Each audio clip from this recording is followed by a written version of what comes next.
और ज्यादा जानकारी शशि मोहन शर्मा देंगे, हमारे साथ फोन लाइन पर जुड़ गए हैं। शशि मोहन शर्मा, क्या कुछ अपडेट है? बैठक को लेकर निर्देश दिए गए हैं। देखिए, प्राइवेट हॉस्पिटल के डॉक्टर्स हड़ताल पर हैं और उसको लेकर के मुख्यमंत्री गंभीर है, पूरी सरकार गंभीर है। दरअसल जिस तरह से राइट टू हेल्थ बिल सरकार ने जनहित की बात कहकर पारित किया है, पक्ष विपक्ष की सहमति से पारित किया है, उसके बाद से डॉक्टर्स इसका विरोध कर रहे हैं। लेकिन सरकार चाहती है कि कोई समाधान का रास्ता निकले और मुख्यमंत्री ने अभी थोड़ी देर पहले बैठक ली है मुख्य सचिव के साथ, चिकित्सा मंत्री प्रसादी लाल मीणा के साथ में ही विभाग के अन्य अधिकारी भी मौजूद थे और निर्देश दिए हैं कि जो डॉक्टर्स हैं, हड़ताली डॉक्टर्स, उनसे बातचीत की जाए। रात 10 बजे अब एक बैठक बुलाई गई है जिसमें मुख्य सचिव, विभाग के प्रमुख शासन सचिव, वित्त विभाग के एसीएस, ये सब लोग हड़ताली डॉक्टर्स के प्रतिनिधिमंडल से बातचीत करेंगे। दरअसल डॉक्टर्स का जो पहले आंदोलन था वो एक मुखी होकर के चल रहा था, लेकिन बीच में जब सरकार से बातचीत हुई, सरकार ने डॉक्टर्स की शंकाओं का समाधान किया, उनकी मांगों को माना। उसके बाद डॉक्टर्स भी दो धड़े में बंट गए थे। एक धड़ा सहमत था सरकार से, दूसरा धड़ा आरटीएस के विरोध में फिर भी अड़ा हुआ था। और बाद में अब फिर प्राइवेट हॉस्पिटल सभी स्ट्राइक पर आ गए हैं, सभी ने इलाज बंद कर दिया है लोगों को। इमरजेंसी में भी इलाज नहीं मिल रहा है, इसके कारण से लोगों को भी परेशानी हो रही है। राजनीतिक हालात आप सभी के सामने है। राहुल गांधी की संसद सदस्यता निरस्त कर दी गई है। दिल्ली में राजनीतिक घटनाक्रम बना हुआ है, उसमें मुख्यमंत्री अशोक गहलोत भी चर्चाओं में शामिल थे। लेकिन प्रदेश की स्थिति को देखते हुए, चिकित्सकों की हड़ताल को देखते हुए मुख्यमंत्री दिल्ली से लौटे हैं और लौटते ही उन्होंने चिकित्सा विभाग के अधिकारियों, चिकित्सा मंत्री के साथ में बैठक ली है और तत्काल डॉक्टर से बातचीत करने के निर्देश दिए हैं। उसके बाद समय मुकर्रर हुआ है रात 10 बजे का। रात 10 बजे जो बैठक होगी उसके बाद उम्मीद है कि कोई सकारात्मक समाधान निकल सकेगा। दरअसल जो डॉक्टर्स की मांग है वो यह है कि इमरजेंसी को परिभाषित किया जाए। पहले यह सवाल उठ रहा था कि इमरजेंसी के ट्रीटमेंट में अगर पेशेंट का ट्रीटमेंट होता है तो उस पर खर्चा क्या आएगा, उसका भुगतान कौन करेगा। सरकार ने ये बात साफ कर दी थी कि सरकार उसका पेमेंट करेगी। लेकिन एक चीज और है कि अगर कहीं पर शिकायत होती है हॉस्पिटल की इलाज नहीं करने पर, तो जो अथॉरिटी बनाई गई है कंप्लेंट की, उसके फैसले के खिलाफ कहीं याचिका नहीं की जा सकती थी। इसको लेकर के डॉक्टर समाधान की मांग कर रहे हैं, उनको एक और प्लेटफॉर्म मुहैया कराया जाए याचिका दायर करने के लिए, अपील दायर करने के लिए फैसले के खिलाफ। और डॉक्टर्स की ये भी मांग है कि इमरजेंसी को परिभाषित किया जाए कि आखिर इमरजेंसी क्या होगी, किस केस में इमरजेंसी मानी जाएगी और क्या आईज के डॉक्टर्स, कार्डियक के डॉक्टर्स गायनिक का इलाज कर पाएंगे, क्या गायनिक के डॉक्टर्स कार्डियक का इलाज कर पाएंगे। इस तरह की जो उनकी प्रैक्टिकल समस्याएं हैं वो उन्होंने सामने रखी है सरकार के। रात 10 बजे की बैठक में भी संभवतः इन्हीं मुद्दों को डॉक्टर्स की तरफ से सामने रखा जाएगा। आगे सरकार की तरफ से क्या समाधान सुझाया जाता है यह देखने वाली बात होगी। लेकिन संभावना इसी बात की है कि अभी जो एक्ट बना है उसके नियम नहीं बनाए गए हैं। सरकार ने यह कहा था कि जो नियम होंगे उनमें समुचित प्रावधान किए जाएंगे। खास बात यह कि 50 बेड के हॉस्पिटल और उससे ऊपर के हॉस्पिटल पर यह राइट टू हेल्थ लागू किए जाने की बात कही गई थी। विपक्ष ने भी इस बात को उठाया था। तब चिकित्सा मंत्री ने यह जवाब दिया था कि नियमों में इसका प्रावधान कर दिया जाएगा।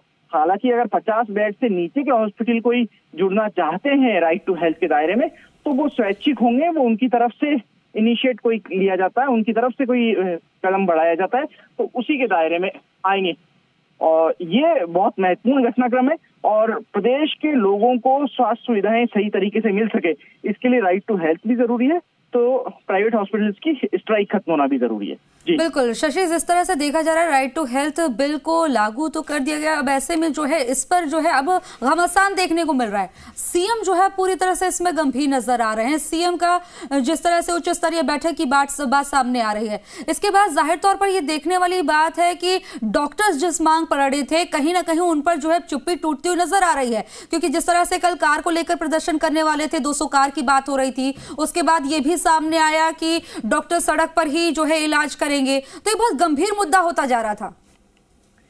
देखिए, डॉक्टर्स अगर सड़क पर इलाज करते हैं अपनी स्ट्राइक के दौरान, अपने विरोध प्रदर्शन के दौरान, तो यह स्वागत योग्य कदम है। ये बात सही है कि उससे डॉक्टर्स के समर्थन में माहौल बनेगा। लेकिन एक दूसरा पहलू यह है कि जो पीड़ित लोग हैं, जो मेडिकल इमरजेंसी वाले लोग हैं, कम से कम उनको ट्रीटमेंट भी मिलेगा। पिछले दिनों हमने देखा कि कई लोगों को आईसीयू मिलने में परेशानी आ रही है, तो कईयों को इलाज मिलने में परेशानी आ रही है। हार्ट अटैक के जो मरीज हैं उन तक को परेशानी का सामना करना पड़ रहा है। तो ऐसी स्थितियों से दो चार ना होना पड़े, ऐसी स्थितियों का सामना बार बार ना करना पड़े। बिल्कुल ऐसी स्थिति जो है अगर बात की जाए शशि, तो ओपीडी के बाहर भी जो है लंबी लंबी कतारें देखने को मिल रही है। उन मरीजों का क्या कसूर है जो कि इलाज कराने जा रहे हैं और वहां पर उन्हें डॉक्टर्स नहीं मिल रहे, डॉक्टर्स की हड़ताल का असर उन पर देखने को मिल रहा है?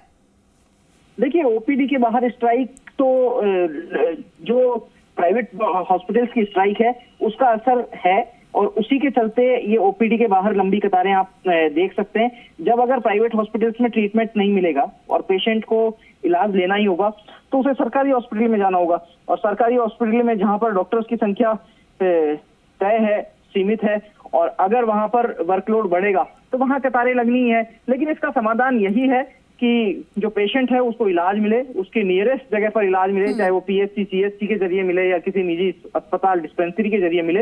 लेकिन अगर प्राइवेट हॉस्पिटल्स भी हड़ताल में शामिल हो गए हैं तो स्वास्थ्य सेवाओं पर संकट आना एक लाजमी सी बात है। लेकिन उन हॉस्पिटल्स को भी देखना होगा जिन्होंने सरकार से रियायती दरों पर जमीन ली है, उन हॉस्पिटल्स को भी देखना होगा जिन्होंने, उन डॉक्टर्स को भी देखना होगा जिन्होंने हिपोक्रेटिक ओथ ली है, उनको भी देखना होगा जो समाज का हिस्सा है। ये बात सही है कि आप समाज को सेवा देते हैं, ये बात सही है कि पेशेंट से फीस ली जाती है, लेकिन दोनों का एक दूसरे के प्रति सद्भाव होगा तभी एक सामंजस्य की स्थिति बन पाएगी। ये कोई अगर पेशेंट चाहे कि वो फीस दे करके जब चाहे जब डॉक्टर्स को दिखा लेगा तो यह भी संभव नहीं है। कोई अगर ये सोचे कि वो पेशेंट से फीस लिए बिना देखेंगे नहीं तो हमेशा यह भी संभव नहीं है। कई बार मानवीय आधार पर भी फैसले लेने होते हैं। बैठक को लेकर अंदर खाने से क्या अपडेट मिल रहा है? बैठक में कौन कौन शामिल और बैठक से जो है कुछ रिलेटेड अपडेट मिल पा रहा हो? देखिए, एक बैठक जो चल रही है, जो थोड़ी देर पहले तक चल रही थी, वो मुख्यमंत्री आवास पर हुई थी, जिसमें चिकित्सा मंत्री प्रसादी लाल मीणा शामिल थे और उसके साथ में मुख्य सचिव उषा शर्मा थी, चिकित्सा विभाग के प्रमुख शासन सचिव थे, और साथ में अखिल अरोड़ा जो एसीएस हैं वित्त विभाग के, वो इस बैठक में शामिल थे। तो इस बैठक में कुल मिलाकर मुख्यमंत्री की तरफ से भी यही कहा गया है कि पेशेंट को समुचित इलाज मिलना चाहिए। मुख्यमंत्री के प्रिंसिपल सेक्रेटरी हैं कुलदीप रांका, वे भी इस बैठक में मौजूद थे, और टी रविकांत को बैठक में शामिल रखा गया है। क्या क्या संभावनाएं हो सकती हैं, प्राइवेट हॉस्पिटल्स की क्या क्या मांग है, मुख्यमंत्री की सेक्रेटरी हैं आरती डोगरा, वो भी इस बैठक में मौजूद थी।